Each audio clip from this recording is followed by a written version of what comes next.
everyone, and welcome to Yap City News.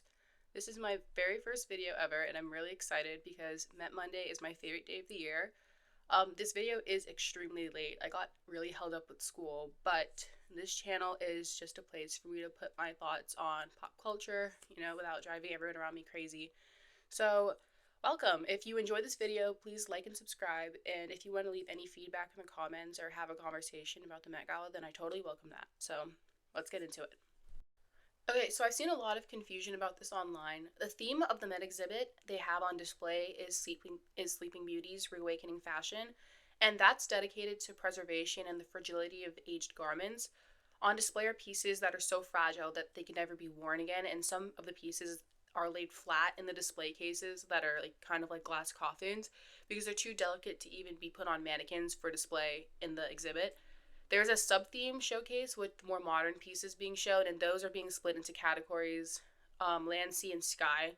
Now, some people have thought that this theme was picked in response to Miss Kimberly's infamous Met faux pas in 2022 when she wore Marilyn Monroe's dress, especially since this isn't the first time that's happened with her. There's a two-of-kind Alexander McQueen oyster gown from the 2003 spring-summer collection, and that's another example. One now belongs to the Met, and the other one is in her closet, which is kind of crazy. So, the theme of the gala itself is the Garden of Time, which is based on a short story of the same name by J.G. Ballard. Once you hear what the short story is about, the theme of the gala is extremely ironic and very relevant for a number of reasons, but basically, Ballard's short story follows the Count Axel and his wife in their utopia of like wealth and leisure, where they're surrounded by beautiful art, and they of course have their very enchanting garden. The Count tends to rare manuscripts, and the Countess plays her harpsichord in their secluded villa. And Ballard's work is often cited as a representation of dystopian modernity, and especially with the short story, it talks about trying to hold on to that perfect utopia. A mob likened to figures in a Goya painting, if you're familiar with Francisco Goya, the artist, but a mob likened to figures in a Goya painting draws nearer to the villa every hour or so. In order to keep his paradise, the Count picks a time reversing flower from his garden, which the Vogue kind of describes as having crystalline flowers and glass-like stems and crystals in each bloom. So the Count and his wife inevitably run out of those flowers, and the mob finally storms the villa. The once beautiful home and garden is in ruins, and with no one to care for it, the garden has been neglected as a result of the Count and Countess being left as statues wrapped up in thorns and belladonna as they forever gaze out over the grounds of their once perfect home. The New York Times points out that the Met Gala, quote, celebrated the contemporary equivalents of aristocrats at a time of widespread social anger towards elites, unquote. And it explains the irony of the situation as the story suggests that the guests and hosts may be doomed to meet the same fate. I think you can take that last part in a literal sense of a looming uprising as a result of pissed off, quote unquote, townspeople, or instead as just celebrities losing their social currency that they used to have because people are tired of seeing rich people flaunting their wealth while others struggle. And I planned this out like before the blockout happened, but you can even see that with the blockout. People are just done with celebrity culture and watching the wealthy flaunt how wealthy they are. It's not like something to be it's still aspirational, but it's not something that's like idolized anymore. Just because someone's wealthy doesn't mean that they have to be someone to look up to, especially with how much like abuse goes on in that system. Every year, Anna Wintour and four other celebrities come together to plan the gala. She has said the teams get together 2 or 3 years prior to their gala, and they basically help choose the theme. They might help curate the menu, and they make the guest list and plan the decorations for the night with the approval of Anna. Alongside Anna, this year's co-chairs were Zendaya, Chris Hemsworth, Bad Bunny, and J-Lo.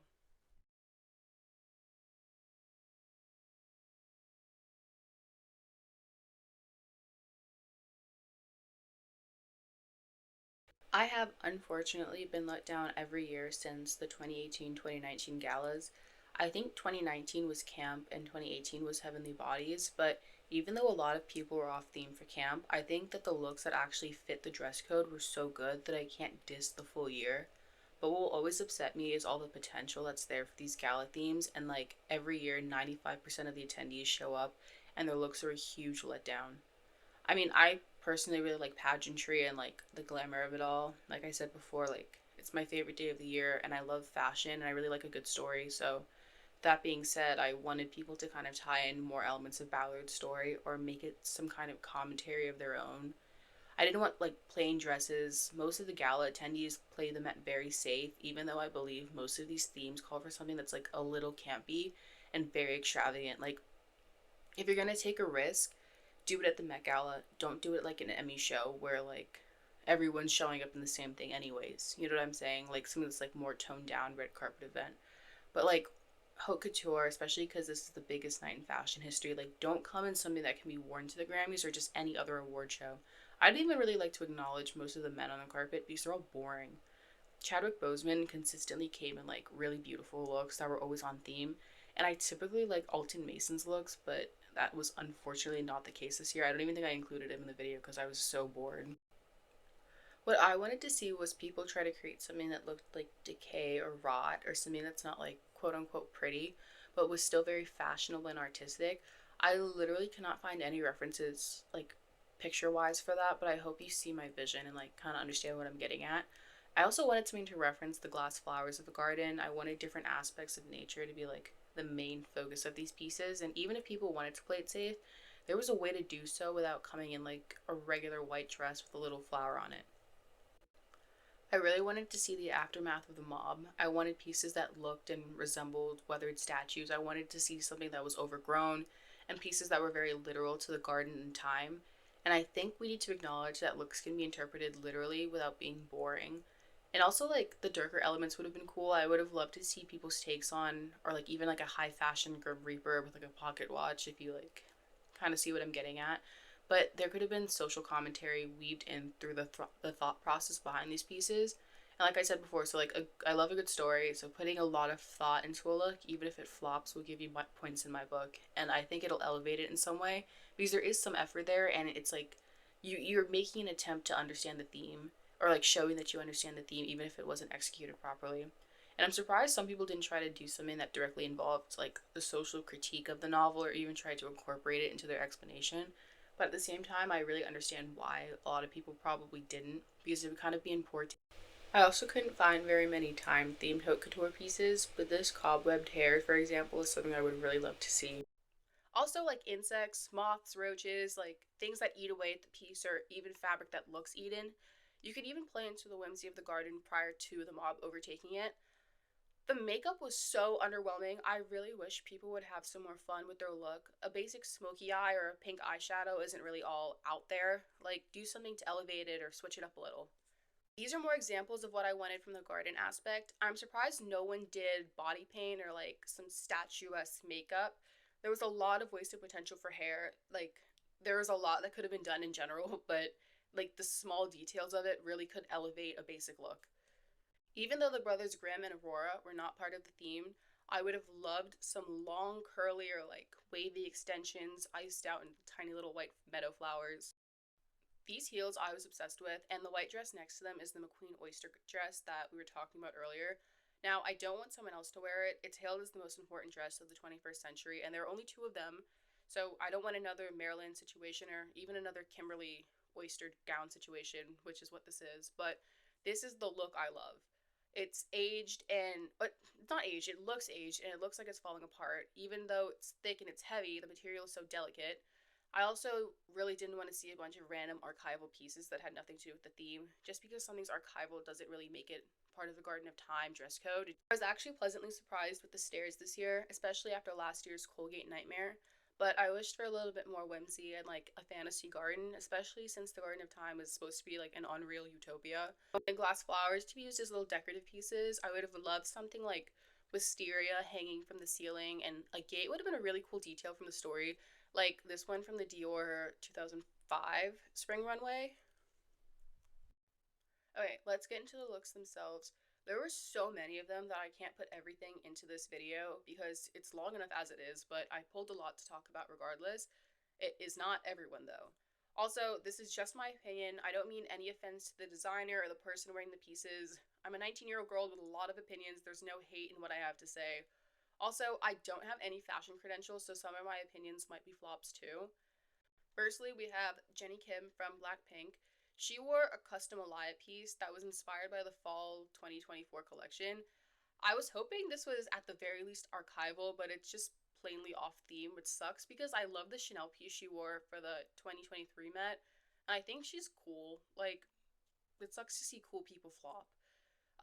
Chris is wearing a boring cream suit, and his wife's dress is made from like this tacky material that I've never liked because it looks so cheap and it's itchy. The men will show up in suits that aren't plain black and white, and they'll think that makes up for like a lack of effort. J Lo, like we've seen this, you look so gorgeous, but we see you in this every year. This is an Emmy's dress. How are two co-chairs on the flop list? Anyways, Rosalia's carpet interview made me put this on flop. I'm not even a fan of this dress. It's so generic. But she said she thought of Sleeping Beauty and sleep and what do you see before sleep? Black. And that's just not even close to the theme. So, a few days ago, I saw a clip of Camilla talking about her dress in relation to her new album in like Miami or something, which makes this a bigger flop for me because it was already on the flop list before I heard that.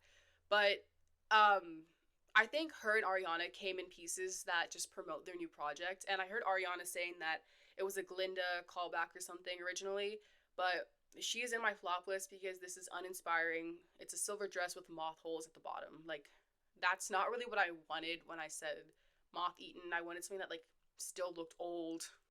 Look, I've been such a big Troye Sivan fan since I was in fifth grade when Blue Neighborhood came out, so this pains me to say this, but this is no one's favorite 2008 Prada look. This shade of blue is very nice on him, but like, this is like a yassified Spencer Reid. Riley's look is just boring to me. The skirt could be nice with some more creativity in other parts of the look. Tommy Hilfiger set the Stray Kids up so bad. Like, end of story. He came on the carpet saying it was modern prep, but I don't really care for like your brand's signature style when we're supposed to be in the Garden of Time. Jack Harlow flopped. So this also really hurts me so bad to say. Sabrina Carpenter's look flopped. Like, mind you, the face card will never decline, but this was far too simple. A simple, elegant take on a theme can't be everyone's go-to look every single year. But I will say, I can't tell if it's just the fact that they touched up her roots freshly or if like she went blonder, but I do like this color on her. But the hair is so plain, the dress is so plain, the makeup's uninspiring, and I can give Barry some props for not coming in a generic suit. He looks like he's in Wonka cosplay or like he wants to be in the room where it happens, if you know what I mean. This is another JLo situation. We've seen this, Emily. Rada did her big one for camp, even though I always thought this was Heavenly Bodies, which like it would have honestly been better for because this kind of is not camp, but whatever. A few leaf designs does not really elevate us this simple look, and like it's just like a basic way of tying it into the theme. Look, Kylie Jenner has been a permanent resident of Flop Tropica for a few years now, and I think someone say she was trying to give statue. This was not what I meant when I said I wanted statuesque dresses. This is so boring. The hairstyle with the flower would be cute if she wasn't wearing the most boring cream dress in the known world. Lily James has nothing going for her with this. Wear it to the Emmys, not the Met Gala. The color is nice, but a slick back bun, minimal makeup, and a baby pink dress with like a simple silhouette isn't Met material. If Hailey Bieber showed up, we would have had two people wearing this empty look, no shade. No clue if this dress is archival or custom, but it's not saving her from the flop list. Okay, first of all, congratulations to Leah Michelle and the baby. I am the only Rachel Berry fan to ever exist, but girl, this is like a toddler's swimsuit from Walmart. I'm being so serious. I swear I've seen my little sister wearing this exact blue color with the same daisies as a swimsuit. Madeline, this is just not giving anything. Kerry Washington, I've seen you wear better dresses to award shows. I'm constantly hyping you up. This hurt me to see. I feel like maybe the V shape goes too far past her shoulders. Like, those aren't regular straps. It shoots up from her shoulders and it makes her look like a Disney villain. And it would have been better as, like, cups, honestly, you know what I mean? And the pixie cut, don't get me started on the pixie cut. But speaking of Disney, Dove's dark aesthetic could have made such a nice decay motif look for this theme, but this is a Disney Channel award show dress from her Liv and Maddie era. I don't even know what to say about Cara's look. The white fabric is definitely ruining whatever they were going for. Charlotte Tilbury has my favorite hair color ever. This looks like one of Taylor Swift's Reputation Stadium Tour looks. Like, do you guys know what I'm talking about? Sarah Paulson is serving 2023 Coquette Princess.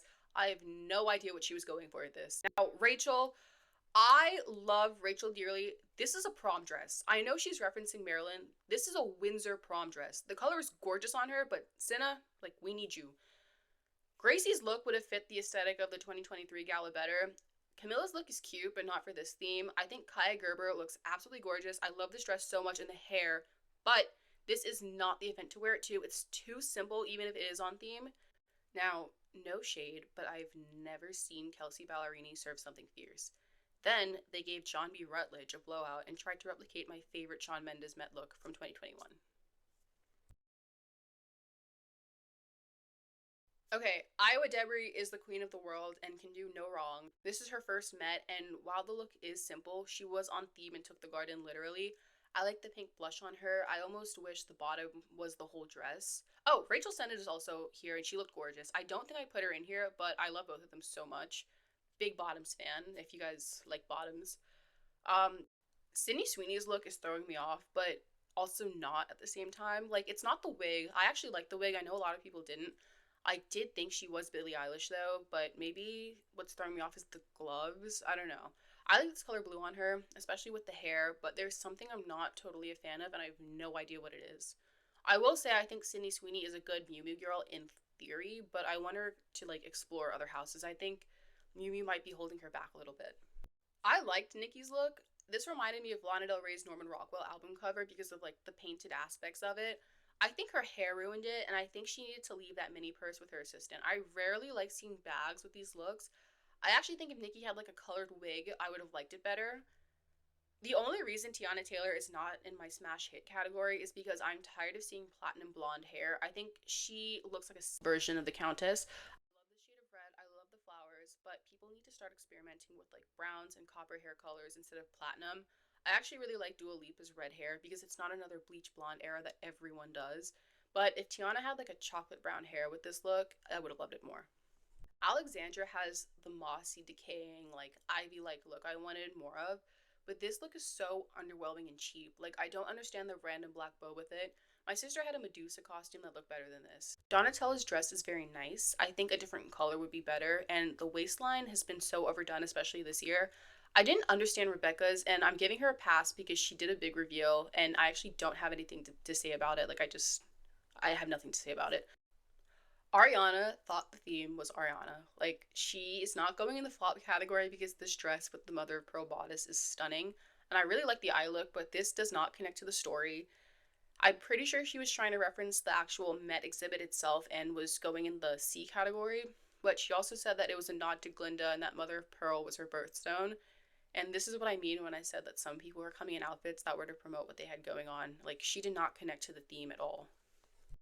I think Lauren's mosaic dress is very nice. Georgina's could have been worn to any award show, but I think this is like still really gorgeous. Mike is getting a pass because I've been obsessed with challengers the last 2 weeks, but wearing a big turnip brooch does not make you on theme. Erica Badu's look, I couldn't find much on besides the fact that it's a custom, I think, because someone else had it in an off runway look, so I'm not sure if she's referencing something specifically. Charlie looks like the Bride of Frankenstein, like in a good way. The dress is made of tattered vintage shirts, so she understood and delivered, but if you did not know about the material, then the dress just looks plain and like really thin. Nicole looks gorgeous, but pulling archival pieces and calling it a day won't land you in the smash hits. My mom said Kiki Palmer was dressed like the mummy, but I like the tattered material for the same reason as Charlie. There are some changes I would make to this look because it's almost overwhelming her, if that makes sense, and not because it's heavy, it's just like, I don't even know. Doja I'm giving a pass to because of her explanation about cotton being the most used plant for fashion and t-shirts being ubiquitous. I'm not even sure if I used that word right. Like, it's my first time saying that in a sentence. I didn't even pronounce it right, but she could have gone with a different designer, but at least there was some thought in it, I feel like. Now, Kimberly is wearing a dress inspired by a Dior 2004 collection, I think. The Margiela sweater is a nice touch, but Kim did not understand the theme. This is another generic look. The waist is insane, but I'm giving her a pass because I do love that Dior collection that they were referencing, but I think the like pilled Margiela sweater is meant to show how material damages over time. But Kim said in her Vogue Get Ready With Me and on her carpet interview that it was just supposed to be like, oh, I just grabbed my boyfriend's sweater and ran out of the garden where I just had a magical night with him. I came to this event and my hair was like all messy and everything. But that still wasn't the theme. Even if she ignored the social aspect of it, which like obviously she did, like this isn't a magical night in a garden. Like this is about the inevitability of death and like the fall of utopia, not a fairy tale escape garden from a Brothers Grimm story. And even though there are magical elements in Ballard's story, it's not like Prince Charming swept me up for a magical night, you know? Sarah Jessica Parker also just looked like she was supposed to be at the Kentucky Derby instead of the Met Gala. I do know she pulled some really vintage pieces for this, but I think I Yeah, I don't know if I misheard her on the carpet, but I think she said even though it's not on theme, so like this is kind of hit or miss. I should have googled that actually before putting her on the like pass list, but I think I gave her a pass really just because of like all the vintage items she pulled out for. Okay, Zendaya obviously won. She gave exactly what I wanted from this year's theme. I know some people were like weirded out by the poses she did and the makeup, but this is like true haute couture. It is a very extravagant look I was desperate for. Her and La Roche are like the Katniss and Sin of the real world. I love Lana Del Rey dearly, and while I think the original look they were referencing here looks better than what they ended up going with, I still think this is one of the better looks of the night. I like the little rose detail because of the glass roses they picked in the story, but with the hooves and the little red rose, I fear this may or may not be referencing the Beauty and the Beast. Maybe it's like doing the same thing in tandem, but brambles and the reference to a piece where its delicate material has deer antlers rammed through it, it kind of makes up for the potential confusion. Maybe she's referencing both the theme and the story, who knows? So Tyla obviously had one of the best looks. The Sands of Time was a really smart way to do something different, and even though many people didn't focus on the time aspect of it to begin with, this was still a creative way to reference it. The hourglass is a really good example of a purse or a handheld prop that I'm okay with being on the red carpet. I think this piece is also something that can be worn once. I saw them cut it into a shorter gown for dinner, so I guess that goes with the theme of the exhibit too. Emma Chamberlain was the second person I saw on Instagram after Zendaya, so I had some really, really high expectations for everyone else for the rest of the night. Like, she served dirt, she served tree. I love this brown smoky eye, especially with her blue eyes. I saw her Vogue segment about the making of the dress, and it made me appreciate it more because I thought the lace in the back looked a little cheap, and like I have a shirt from Amazon with the same material. I think for Emma's look, I would have loved some moxie accents or something that shade of green to accessorize it more. I think she would look really good with that body paint and the wooden crown. I think the dress would need to be a little different, but those little details would have put it over the top for me. I love Taylor Russell. She's my it girl, and I'm obsessed with the warped wooden corset that they put whatever casing over so she could wear it. I wish the skirt was different material, but it isn't awful with the top. This is the same waistline I was complaining about. I was seeing too much of when we were talking about Donatella and Ariana, but I saw Taylor's first, so she gets the rights to it. I also love her bangs. She looked really good with baby bangs and bones and all, too, but I like how these are slightly too short. I think like certain people look good with slightly too short bangs, and she's definitely one of them. She's also just beautiful. Like I was saying, I wanted extravagant makeup for this, but even though she could pull it off, a minimalist will always be so gorgeous on Taylor. I was so happy to see Wisdom at the Met. Usually with influencers, I don't care for their appearances at these events, but Wisdom deserves it like 1,000 times over. He's not a regular fashion influencer. Like, he's always done those high fashion videos, and his page is literally the perfect application for a Met invite. The themed videos he makes, where he does outfits throughout the decades, always blow me away. Like, he is one of the best dressed men on the carpet, and I really hope to see him next year and like every year after that. I liked Amelia's. I like the wet look. I think she's referencing a Dior runway dress, but I can't find a picture of it for some reason, even though I always see it on Pinterest. I like the wet hair, and I think Effie Trinket would be very proud of her. Also, the roses in the skirt of the dress kind of seem like it's playing on the whole Count and Countess living in their bubble, going back or being preserved in a time because of the roses they picked to do so. I don't know if that's a reach or if I explain it very poorly, but that's what I think, and it's a hit for me. I think Mindy looks beautiful. I think it's a great way to do flower element without being a basic floral dress. This is like an ornament and almost looks like a wood carving to me. She's also a winner for me. Alia is wearing such a gorgeous sari, and it reminds me of like the Rococo. I'm gonna butcher his name. I've never been able to say it for whatever reason. I took art history my senior year, and I could never like figure out how to say Fragnard. Fragarnard. Like I sound stupid, but his painting, you know, the swing, because of the color scheme and the way like the flowers are, she looks gorgeous. So Rita Ora is wearing North African beads from like 120 BC or something, and I'm confused by this because if these are so old and need to be preserved, which is like the point of the exhibition theme, then how is she allowed to wear these beads out? Like, if I misunderstood this in some way, then it's a hit for me, but if not, then isn't this worse than the Maryland situation? I might have misunderstood her carpet interview, but I don't know if I did, and I honestly just didn't go back and Google it again. Okay, Isa looks gorgeous, like, end of story. I love the material. It's simple and it's elegant and it's pretty, but it isn't off theme and, like, plain. I think Iris looks gorgeous. I love this mosaic kind of dress, and it really reminds me of Barbie Mariposa. Now, Carly's looks don't ever blow me away, and I usually think they're very boring and plain, extremely safe, but this time I think she really looked good.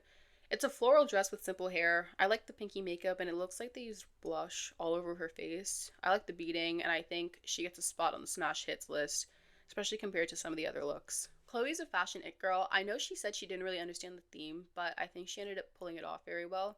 The dress looked like it was ripped in like the mob's attack on the villa, and I'm pretty sure she's referencing the style that was popular at the time when the story was written. So I love it. Sabrina is referencing a dolly look with this bodice, and I really love the take on time her and Tyler did. I think they did an amazing job with it. The dress looks nice, the quality looks fabulous. I have no idea what that purse is, but I'm obsessed with it, and it's another example of an appropriate purse or prop to bring onto the Met carpet. I also love the gloves, they look like claws. Rebecca is referencing the Ophelia painting, which happens to be my laptop screensaver, so I obviously really love this. Elle did a frozen in time look, and to me, she also looks like the glass rose. I thought the birds at her shoulders were flowers, but she's all she's also referencing her role as Aurora, and it made it look like the birds were like helping her get dressed. I'm so mad because I saw another dress that I think was like Dior 2002 maybe. It could have been Balmain maybe, I can't remember, but I saved it to a Pinterest board and it got taken down within the hour. It's probably another reference to that piece too. It was a mini glassy dress with birds lifting the skirt in the back instead of at the shoulders. I really wish I had the photo to show you guys, but I can't even find it on Google for some reason, even though I swear to God I've seen that picture like a million times before. It's the same situation as the like Dior light box skirt or whatever. So the Beyonce conspiracy theorist really had me believing she was going to show up this year, but she didn't, obviously. I saw that Rihanna got the flu, and I know the Eras Tour was supposed to be in Paris 40s after the Met Gala, so I understand why Taylor wasn't there. I really wish she was, and I was really hoping she was going to be there because, like, she's been outside lately. But genuinely, where was everyone else? Like, this was such a good theme for Hunter. I know she would have come out in something gorgeous. The Reverend Mother, Blake Lively, would have been up there with Zendaya and Chloe. I know she would have really understood the dress code. It weirdly felt like no one was there. I guess because like I didn't recognize most of the celebrities, but like I'm used to seeing a lot of very very familiar faces on the Met carpet, and I feel like I just did not get that this year. This is a side note for me doing the finishing touches on the editing. This video is even later than I like it was supposed to be because I got like a mild concussion low key, and I haven't been able to use like my computer or anything for a little while, but it's finally out and I have other videos planned. I just got interrupted with it because of my concussion, but I'm back. Thank you for everyone who watched the video to the end. I really hope you guys liked it, and if you could like and subscribe, I would really appreciate it. If anyone happens to want me to talk about anything in particular, please comment and I'll look into it. I was thinking about maybe doing a Heartbreak High video for season 2 next, but let me know.